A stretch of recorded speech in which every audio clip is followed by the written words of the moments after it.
All right, off topic, back on the air. Oh my God, I feel like we just jumped into a time machine, and there they are, back together again. The Fairlawn connection, not even in Fairlawn anymore. Off topic, the duo is back. Jose Padilla, Randy Zellea, backsportspage.com. Off topic, man.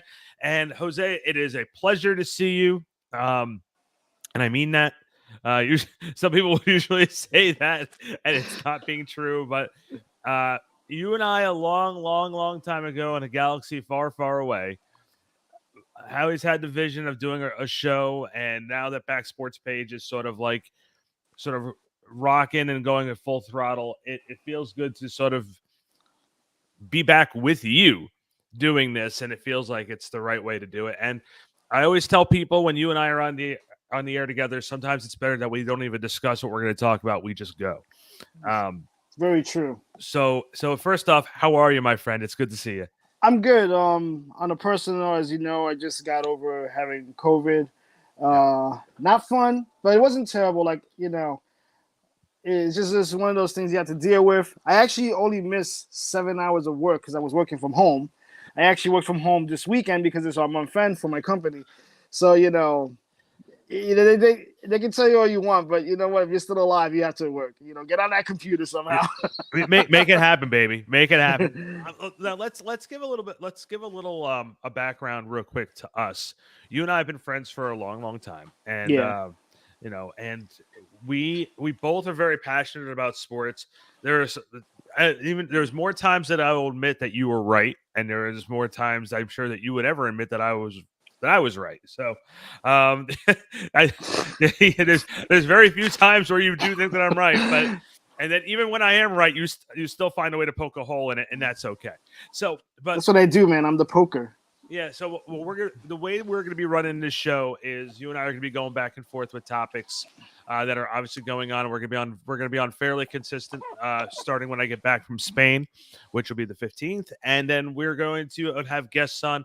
But today it's just you and I just talking about what's been going on in the world of sports, and there's a lot going on. And I guess with everything that's going on, I guess we should start where the news is, and that's free agency, NBA free agency. I've done 2 shows already on Back Sports Page, Sports Network already and I've been going crazy about Kevin Durant and Kyrie. But I think it's time for you and I to go for it, and you can put me in my place where you think I'm right, where you think I'm wrong. So let's give some people a backstory about what's going on here with the Nets, and let's go back to when.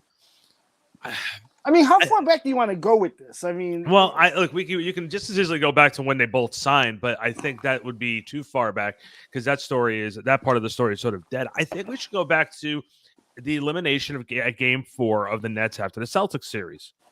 And both those guys stood up there at that press conference, sitting there saying that they're going to be working with ownership on making this a championship contender, and they want to be in Brooklyn, and this is what it's going to be. And Kyrie was saying everything will take care of itself as far as his contract is concerned. Fast forward to the Nets start putting their foot down with Kyrie by not giving him a guaranteed extension. You know as much as I do, the NBA Players Association would never allow a contingent deal where there's incentives of games played and stuff like that, the way the Nets wanted to structure it.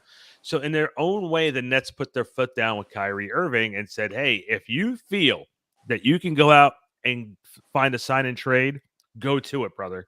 Go make that happen. And what came from that was after him not being able to find any sign and trades, or the ones that he wanted, the Nets were not interested in, he opted in. Now, this is where the story gets fuzzy. Is KD angry at the Nets brass for not taking care of his buddy? Or is he upset with Kyrie for the antics, and he's pretty much giving him the middle finger saying, okay, well, now you just opted in here. I'm out of here. What is going on here? So only the Nets organization this can happen.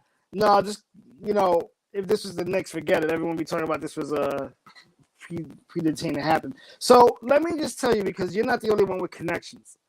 I, too, with my fandom, have some inside info on this. So not great inside info, but inside stuff nonetheless.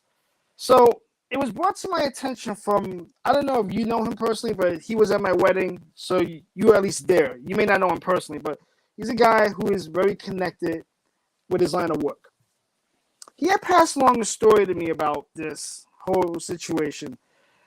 There is a general feeling amongst people in basketball that Kyrie is pulling the strings on all this stuff. It's not Durant. It's KD. Excuse me, it's not KD. It's Kyrie. So when Kyrie basically opted in, it was with the thought that, he's going to force his way out regardless. Durant, as you know, has already extended for like 4 years. Which is the confusing part of the whole entire thing. Which shocks me because you would think if they were going to do this, they would have done it in lockstep. So that's always kind of throwing me off. Like, how come one did it earlier than the other? It makes no sense to me. Be it that as it may, it seems like the whole point of, what's going on is Kyrie's upset because Kyrie wants to do what he wants to do.